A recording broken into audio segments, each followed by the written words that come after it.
డిపార్ట్మెంట్ల వారీగా శ్వేతపత్రాలను విడుదల చేయాలనేటువంటి ఉద్దేశంతో పోలవరం మీద ఒక శ్వేతపత్రాన్ని ఆయన విడుదల చేశారు. దానితో పాటు విద్యుత్తు మీద కూడా ఒక శ్వేతపత్రాన్ని విడుదల చేశారు.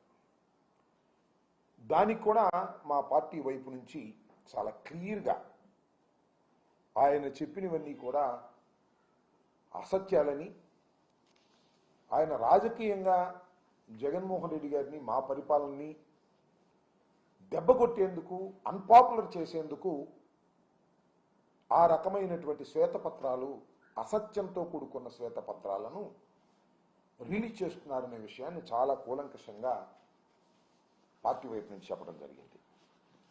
అయితే చిత్రమైన విషయం ఏంటంటే, మొన్న 17వ తారీఖున, ఈ నెల 17వ తారీఖున శాంతి భద్రతల మీద ఆయన